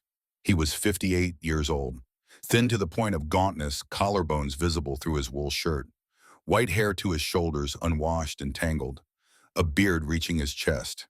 But his eyes, pale blue, nearly transparent and sharp, not the eyes of a madman, the eyes of a watchman, the eyes of a former deputy who had spent 30 years reading danger from a distance and who had not lost the habit just because he had lost his badge. Josiah did not want to talk, not at first. He looked at Silas with suspicion. "Hargrove, your pa used to bring me salt." He looked at Clara longer, much longer, and then his breath caught. "You're the map man's wife," he said. "I know you by the hair. He drew you once, showed me. Said his wife had hair like autumn." Clara felt her chest constrict so tightly she could not breathe for a moment. Leland had drawn her portrait, had shown it to this old man in a hole in the mountainside, had told him that his wife had hair like autumn. Leland had carried her image into these mountains, had shared her with a stranger in a dugout cabin, had spoken about her with the quiet pride of a man who loves someone and could not help mentioning it even to a hermit. Then Copper walked forward. The dog approached Josiah slowly, nose working. His tail began to move. A slow, cautious wag that became faster, more certain. Copper recognized Josiah's scent, some remnant of familiarity perhaps from the days when Josiah had been a deputy and Leland had been a surveyor, and both men had walked these same trails. Josiah Finch sank to his knees in the snow. He wrapped his arms around the dog's thick neck and wept. "I was there," he said at last, his voice raw. "Prescott assigned me to watch the pass that night. I was positioned on the ridge. I saw Virgil Dawson and Bill Mercer above the trail. When Whitfield rode up on his horse, Dawson threw rocks, 2 large ones, hit the horse in the flank. The animal reared and threw him. He went down the slope." "You didn't stop them," Claire said, not accusing, confirming. "I stood still." Josiah said, his voice breaking apart the way rotten wood breaks, splintering along the grain of something that was once strong. "I was too afraid." After he fell, Dawson climbed down and checked the body. Then he took a notebook from the saddlebag and walked away. I watched the whole thing. He looked at his own hands, trembling, scarred, the hands of a man who had held a badge for 30 years. And I did nothing. Then I quit, walked in my badge, walked up here, been here since, Vaughn. He looked at Copper, who was still pressed against his leg tail, wagging gently. "Prescott told everyone I'd gone crazy." "Maybe I have. You go crazy enough times replaying something in your head, after a while the crazy sticks." Clara looked at Josiah Finch, a man crushed by guilt for 10 months living alone with the memory of something he had failed to prevent. She understood that guilt because she carried her own version. The guilt of having laughed when Leland said, "If anything happens." The guilt of not listening. The guilt of the survivor. "You can't undo what happened to my husband," Clara said. "But you can help me make sure he didn't die for nothing. They'll call me crazy. Maybe, but you'll be telling the truth. And the truth isn't crazy." Josiah looked at Copper, the dog of the map man lying at his feet, trusting him even though he had failed the dog's master. "I'll come down," Josiah said, "for the map man and for this dog." They brought Josiah Finch back to the homestead. He stayed in the wood shop where Nolan had cleared a corner and set up a makeshift bed. The two of them, the old guilt-haunted hermit and the young restless brother, found unexpected common ground. Nolan showed Josiah his music box in progress. Josiah taught Nolan how to weave willow branch traps. In the evenings, they sat by the stove, not talking much, comfortable in shared solitude. Two lone wolves who had found each other as company tolerable. Clara completed the evidence file. Leland's survey notebooks documenting 23 families robbed of land. Emmett Crane's letter confirming financial links to Montana Pacific through Wells Fargo. The original Hargrove deed proving 640 acres, not 480. And Josiah Finch's handwritten testimony identifying Virgil Dawson and Bill Mercer as the men who killed Leland Whitfield on the orders of Sheriff Wade Prescott. Margaret Pruitt confirmed 11 families would attend the hearing, not many. But enough. Silas posted bail for Caleb. The amount nearly emptied the ranch fund, but Silas paid without hesitation. "He's my brother," he said when Clara asked whether they could afford it. "We'll figure out the rest." Caleb came home thinner, a bruise still yellowing on his cheekbone, where Dawson's deputies had not been gentle with their prisoner, but his green eyes were still warm. Rosie saw him from the gate. She ran. Full speed, bare feet on the half-frozen ground, Bess the doll abandoned on the porch, Copper galloping beside her with her. Caleb dropped to one knee and caught her with one arm because the other was still sore from the handcuffs. "Uncle Caleb," Rosie said breathlessly, her face buried against his neck. "I've been practicing. I know all the way to M now." Caleb held her. His eyes were wet, but he was smiling. "What's M?" "M is for mountain, like you." Clara stood on the porch watching the man with the limp and the child with the copper curls, and her hand found the ring on the chain. But this time, instead of gripping it, she only touched it lightly. "Leland," she thought, "you would have liked him." And for the first time thinking that did not hurt. January 15th, 1879. The Elk Ridge Church was packed. Over 60 people filled a space that usually held 10 for quarterly land commission meetings. Every pew occupied, people standing along the walls, spilling onto the front porch despite the cold. The air inside smelled of damp wool tobacco, cold coffee, and something less tangible. Fear mixed with hope, the scent of a community deciding whether to stay silent or speak. Sheriff Wade Prescott sat at the front table with the composed authority of a man who had run these meetings unchallenged for 12 years. Candles flanked him, papers stacked neatly, his tin star polished to a mirror shine. Behind him, Virgil Dawson stood with folded arms, scanning the room with the flat patience of a prison guard. Outside the church doors, 4 armed men lingered near the gate. Prescott's people. Insurance? Clara sat in the second row. Rosie on her lap, Copper beneath her feet, muzzle on the floorboards, long ears spread out, brown eyes open and watching. Silas to her right spine, straight, hands on his thighs, still as granite. Caleb to her left, the bruise on his cheek a visible reminder of what defiance had already cost. Nolan behind them, wolf gold eyes, sweeping the room, cataloging every door, every window, every exit. The instinct of a man who had been on the wrong side long enough to understand how the wrong side thinks. Josiah Finch sat at the back of the church, his hat pulled low, his hands on his knees shaking. He wore clean clothes. Margaret had lent him a coat and insisted he bathe before coming, and without the wild hair and the animal skins.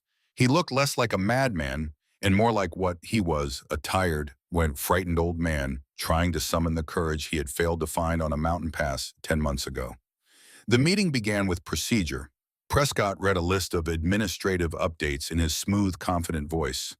Reclassifications, transfers, the bureaucratic language of theft dressed in legality. Then he opened the floor for public comment. "Does anyone wish to speak?" he asked, expecting the silence that had greeted this question at every meeting for 12 years. Clara stood. 60 heads turned. The room went quiet enough to hear the candle flames hiss. Prescott looked at her, and for the first time Clara saw the real danger in his eyes. Not anger, calculation. The cold arithmetic of a man assessing how large a threat had just stood up in his courtroom. "Mrs. Whitfield," Prescott said, his voice still warm, still controlled. "Welcome to Elk Ridge. I didn't know you had an interest in land administration. I have an interest in the truth, Clara said. Her voice carried. The voice of a woman who had once managed a classroom of 20 restless children. The voice trained to fill a room. But more than that, the voice of a woman who had cried every tear she had and now possessed only clarity. My name is Clara Whitfield. My late husband, Leland Whitfield, served as county land surveyor for Gallatin County from 1876 until his death in April 1878.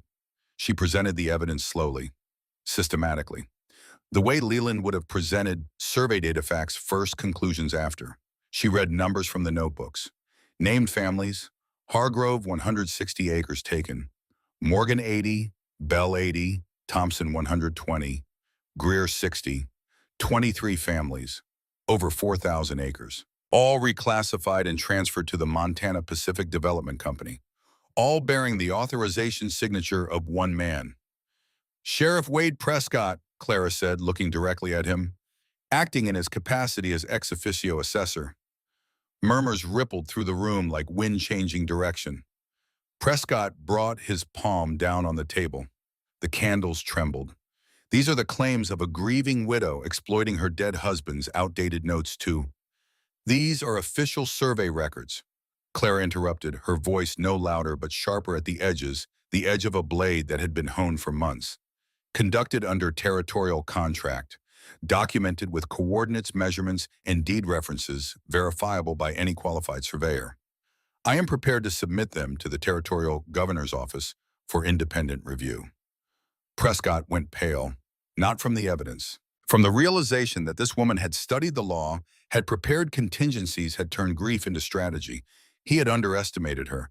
He had assumed she was merely a widow fleeing a dead man's shadow. Clara held up Emmett Crane's letter. I have correspondence from an agent of Montana Pacific Development Company confirming financial payment arrangements through Wells Fargo for, and I quote, facilitating assessment of private properties. The room noise swelled. Prescott signaled to Dawson. The big deputy stepped forward, voice raised. This woman is in possession of stolen county property. I am placing her under... Sit down, Virgil. The voice came from the back of the church. Every head turned. Josiah Finch stood, hat removed, white hair loose around his gaunt face. His legs were trembling, but his voice, when it came, rang through the church like a bell that had been silent for too long. I am Josiah Finch, Deputy Sheriff of Elk Ridge, serving under Sheriff Prescott for 8 years until May of 1878. He paused, swallowed. I resigned because I could not serve a man who ordered the murder of a husband and a father on Granger Pass. Absolute silence. Clara felt Silas stiffen beside her. I was there that night, Josiah said, assigned to watch the pass. I saw Virgil Dawson and Bill Mercer positioned above the trail. I saw them throw rocks at Leland Whitfield's horse. I saw the horse rear. I saw the man fall. His voice broke, then steadied, and I stood still. Because I was a coward. I have been a coward for 10 months, living alone on that mountain, telling myself nobody would believe me. But I am done being a coward. Dawson went white. You're out of your mind, old man. Everyone knows you. Crazy. Josiah's voice exploded, and in it, Clara heard 30 years of law enforcement, 10 months of guilt, a lifetime of silence, all of it breaking at once like a dam giving way. I have been crazy quiet because I was scared of you, scared of him. He pointed at Prescott. But that woman's husband deserved better than being called an accident, and I am done being scared. Silence held the room like a breath. Then Prescott made his move. He gave a signal, barely a nod. But Dawson saw it, and the 4 armed men outside the church doors stepped inside. Heavy coats, hands on holstered pistols. They positioned themselves at both exits. The message was immediate. Nobody leaves. Panic rippled through the crowd. Women gasped. Children whimpered. Men stood from their seats, uncertain. Clara held Rosie tighter. The child's face was pressed against her chest. Copper rose to his feet, lips pulling back from his teeth in a low, trembling growl. Prescott stood. His voice was calm, controlled. The voice of a man who had maintained power for 12 years through exactly this combination of charm and force. This meeting is concluded. Everyone will return to their home. And Mrs. Whitfield will accompany my deputies for questioning regarding the theft of county property. For 3 heartbeats, nobody moved. The armed men at the doors, the 60 people in the pews, Clara standing in the second row with a child on her hip and a dog at her feet, and 4 leather notebooks in her satchel. The clock of history stopped balanced on a pin, waiting to see which way it would fall. Amos Morgan stood up. He was 60 years old, bent-backed from decades of farming, weathered hands holding a folded paper, his original deed. His voice shook, but it carried. I lost 80 acres too. My deed says 320. The county says 240. I want to know why time. Sarah Bell stood, 38, a widow herself, to 2 small children clutching her skirt. Same here. 160 became 80. Nobody asked me, nobody told me. Another person stood, then 2 more, then 5. It happened the way wildfire happens. A spark, a second spark, then a line of flame that nothing can stop. Families who had been silent for years rose from their pews, deeds in hand, voices trembling but determined. The Morgan family, the Bells, the Thompsons, the Greers, 11 families who had agreed to come, and then others who had not agreed, who had come only to watch, who had planned to stay seated and silent, but who now found themselves standing because something in the room had shifted.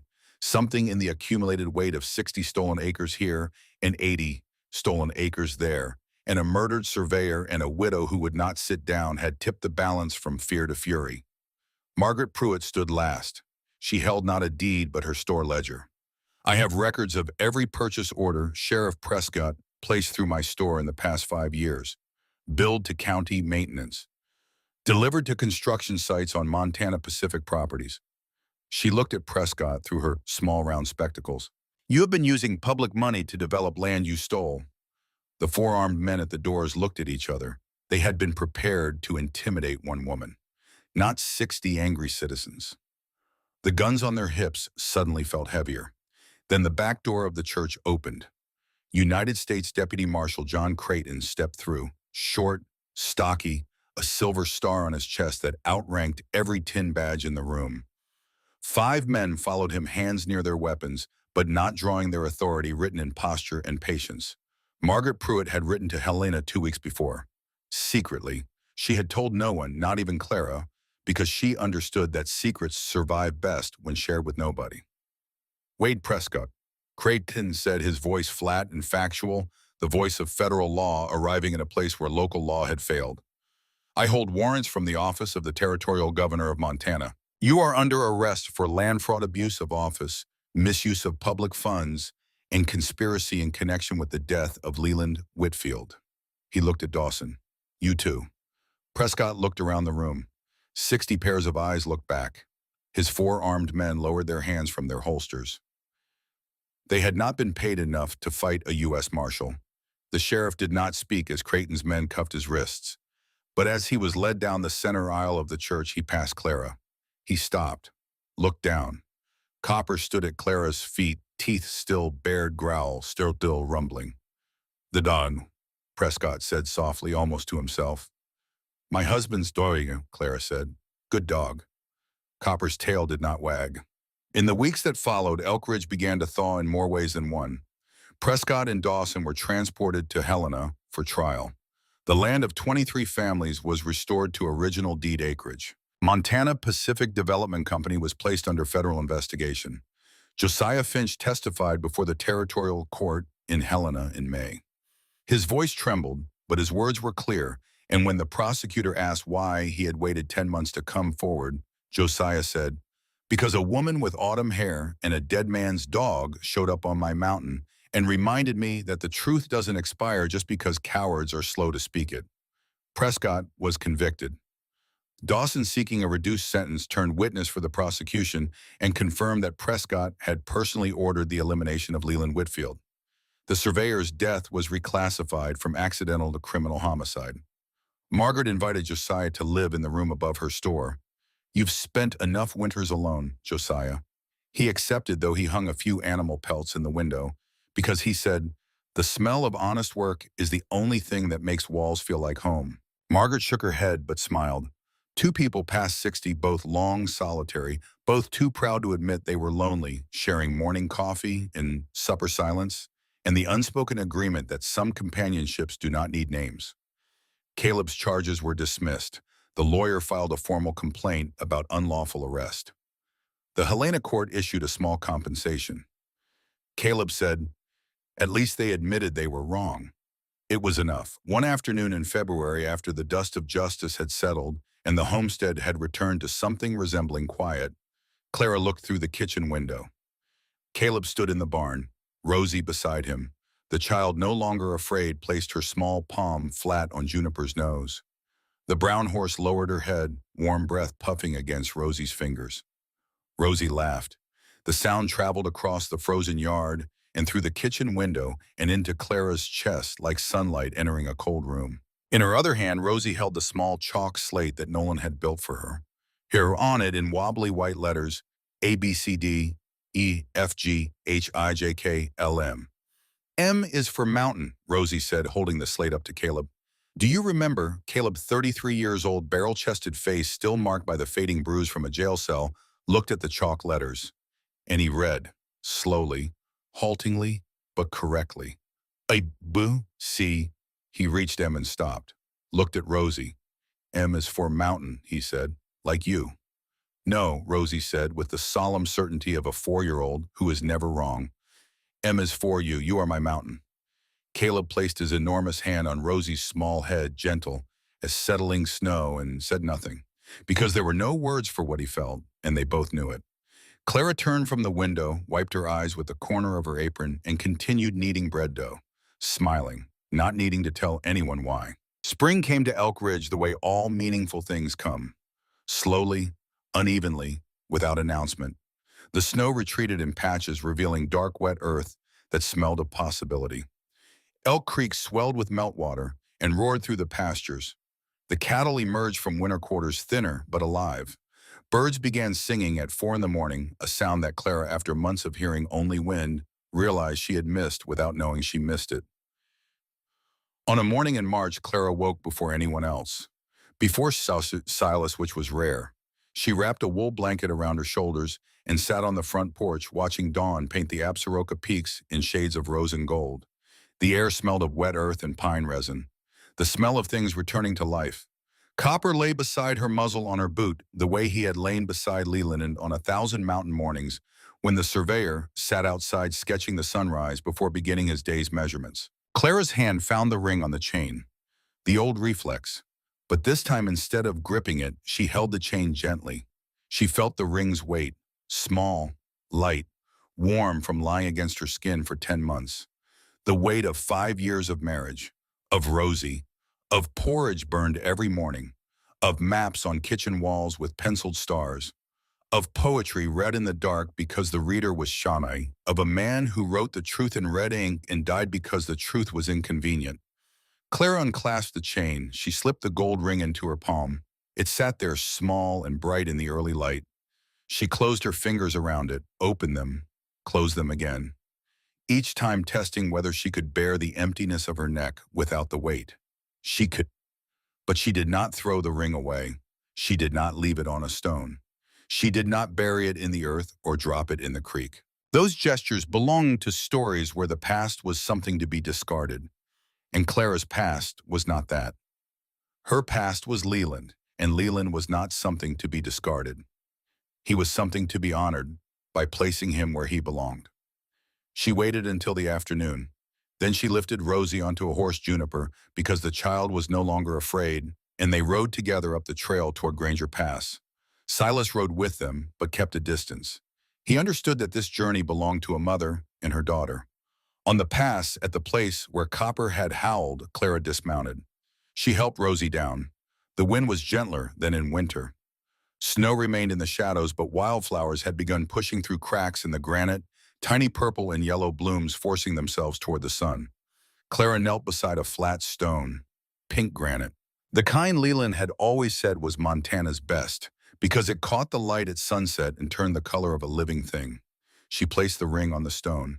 Then she unclasped the chain from her own neck, threaded the ring onto it, and fastened the chain around Rosie's neck instead. This is Papa's wedding ring, Clara said. Her voice was steady, though her eyes were not. Papa wore it when he married Mama. Papa wore it when you were born. Papa wore it every day until he went away. Rosie looked down at the ring resting on her small chest, gold against faded calico. I kept it on my neck since Papa left, Clara said, because I wasn't ready to let go. But now I think you should keep it, because Papa belongs to you. You are part of him, and Mama needs her hands free. Free for what? Rosie asked. Clara looked toward the trail below, where Silas sat on his horse silhouetted against the spring sky, his broad shoulders outlined by the mountains behind him. Copper had already run down to him and was circling his horse's legs with the comfortable familiarity of a dog who had chosen a new companion without forgetting the old one. To hold something new, Clara said. She kissed her daughter's forehead. Rosie touched the ring on her chest and said, Papa is here. Papa is here, Clara said. Always. They did not linger. Clara took Rosie's hand and walked back down the trail without looking over her shoulder. The ring stayed on the stone for only a moment, a golden point of light on pink granite, before it left with Rosie around her neck, transferred from a woman's grief to a child's inheritance.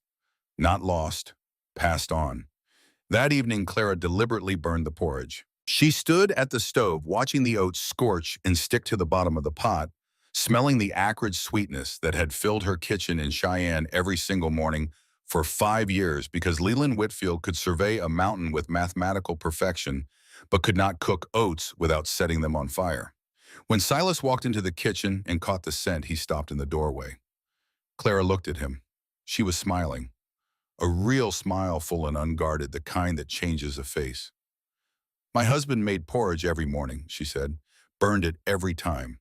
I thought someone should keep the tradition. Silas looked at her neck. The chain was gone. He looked through the window at Rosie sitting on the porch, one hand resting on something small and gold against her chest. He understood. He sat down at the table. He ate the burned porridge. He did not complain. After supper, Rosie fell asleep in Caleb's room, as had become her habit. Caleb no longer sang lullabies. He read, slowly stumbling over words, sounding out syllables with the intense concentration of a man learning the thing he should have learned 20 years ago. Rosie corrected him gently, patiently, the way only a child can correct an adult without condescension. They were reading from a picture book Margaret had ordered from Helena, the story of a bear who got lost in the mountains and found his way home by following the stars. Clara stepped onto the porch. Silas was already there. Perhaps he had been waiting. Perhaps not. They stood side by side, looking at the moon rising over the Absaroka range. Copper lay between them, his head on Silas's boot, his tail resting against Clara's ankle, connecting two worlds. I gave the ring to Rosie, Clara said. Silas nodded. Clara, he said, and her name and his voice sounded different now, not weighed down by caution, carrying something softer, something he had never allowed anyone to hear. I'm not Leland. Oh, I know, she said. I don't need you to be Leland. She turned to face him. I need you to be Silas. He extended his hand, slowly, deliberately, giving her time to refuse. A large hand calloused, scarred along the forearm. A hand that had felled trees, built cabins, gripped rifles, and never held another person's hand in tenderness. Clara placed her hand in his, smaller but also calloused. The hand of a woman who had ground herbs, stitched wounds, held a child through 4 months of flight, and gripped a wooden trunk full of a dead man's secrets until her knuckles ached. He closed his fingers around hers. She closed hers around his. He kissed her, gently, on the forehead first, the way Leland used to kiss Rosie each morning, then on the lips when Clara lifted her face. Not a kiss of passion, a kiss of promise, a kiss that said, we begin here. Clara tasted salt, her own tears, not tears of grief, but of permission. Of a door opening after being closed for so long that the hinges had rusted and the light coming through was almost too bright to bear. The cabin door was open behind them, warm light spilling out. Inside, Caleb's halting voice reading aloud, and the bear looked up at the stars, and he knew he was home. Clara and Silas stepped inside together. The door closed softly behind them. Outside, Copper settled on the porch boards between their 2 pairs of boots, muzzle resting on the threshold tail, giving one slow, satisfied wag. Above the homestead, the Montana sky turned slowly in its ancient wheel of stars, the same stars that Leland Whitfield had once used to navigate mountain passes, the same stars that Rosie would learn to read someday, the same stars that had watched over Elk Ridge long before anyone built a cabin, or filed a deed, or told a lie, or wrote the truth in red ink in a leather notebook. Spring, 1879. The Hargrove homestead, listed in the new account books as Hargrove and Whitfield, because Clara had insisted on keeping Leland's name alongside the family she was joining, came alive under the warming sun. The cattle herd grew to 50 head. Caleb built a new chicken coop, reading the construction plans himself for the first time in his life, slowly with a finger tracing each word. Nolan opened a small cabinet shop in town, working from a corner of Margaret's storage barn, taking orders from ranching families for tables, chairs, window frames. Each piece carried a small, carved marking on the underside, NH, the signature of a craftsman, not a runaway. The road to San Francisco was still there, but now it was a road Nolan was building himself, one honest commission at a time, and he would walk it when he was ready, not when desperation pushed him.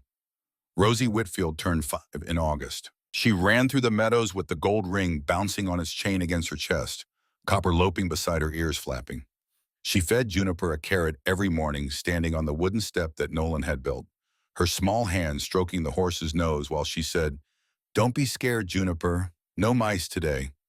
In the evenings, she sat beside Caleb, and they read together, the man and the child, stumbling through words at the same pace, arriving at each new sentence, like explorers reaching unfamiliar territory, delighted and uncertain in equal measure.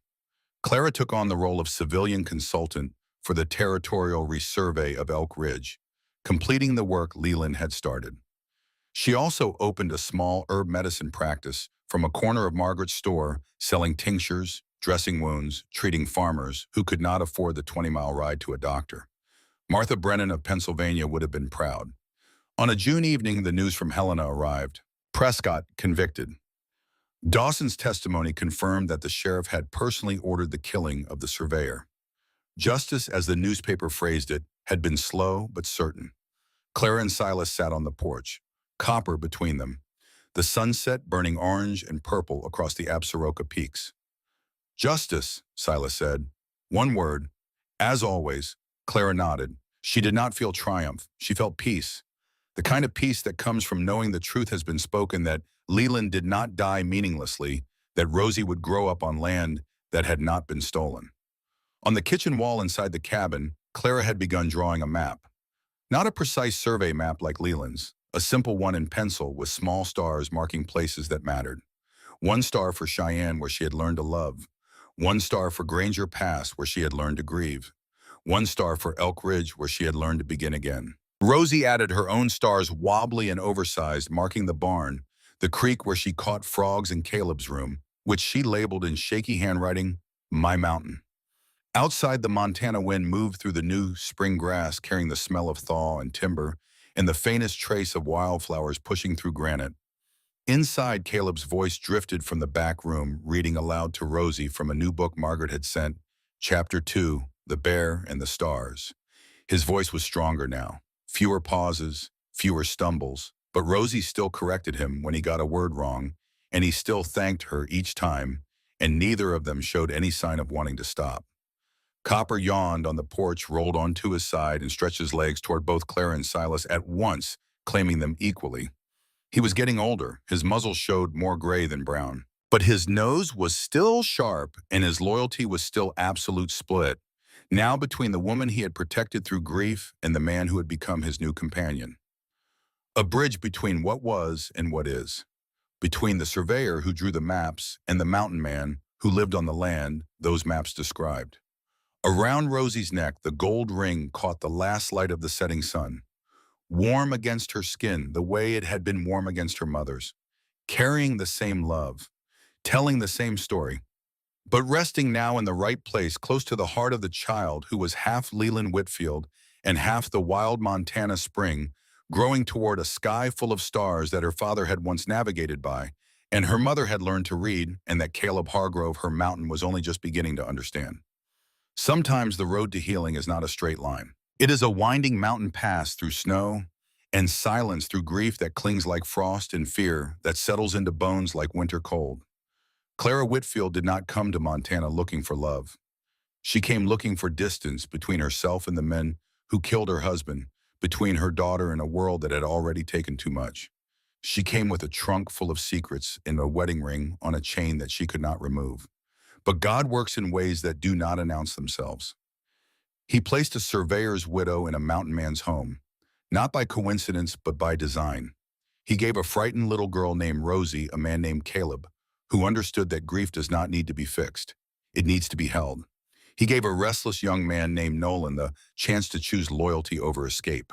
And he gave Silas Hargrove, a man who had carried his family the way a mountain carries snow, someone to share the weight. Sometimes the miracle is not dramatic. Sometimes it is quiet. It is the sound of a man reading the alphabet aloud for the first time while a 4-year-old corrects his pronunciation. It is an old bloodhound lying between two people on a porch connecting past and present with his muzzle and his tail. It is a widow unclasping a chain from her own neck and fastening it around her daughter's, not to discard the past, but to place it where it belongs, so that her hands are free to reach for the present. If you are walking through your own winter right now, if you are carrying grief that will not lift, or running from something you cannot name, or standing in a room full of people who should help but will not, remember this: God may have already written the letter. Pack the trunk, hitch the stagecoach. The help you need may already be on its way, not in the form you expected, but in the form you need. Justice may be slow, healing may be slower, but spring always comes to Montana, and it will come for you. If this story touched your heart, share it with someone who needs to hear it today. Leave a comment below and tell us where you are watching from. We would be honored to pray for you. Subscribe to this channel so we can continue bringing you stories of courage, redemption, and second chances. And may God bless you, protect your home, guide your family, and give you peace through every season of life.